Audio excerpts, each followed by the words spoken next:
Orasyon sa pagpapasampa ng mangkukulam.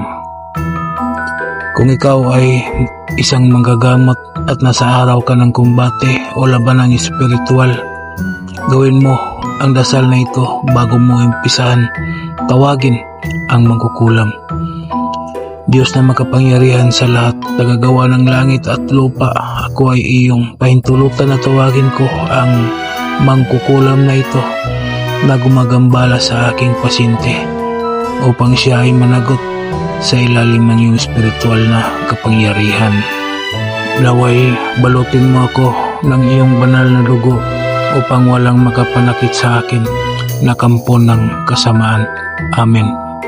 Bigkasin lamang ang mga orasyon na sumusunod ng 3 beses at iihip mo sa tuktok ng iyong pinapasapian.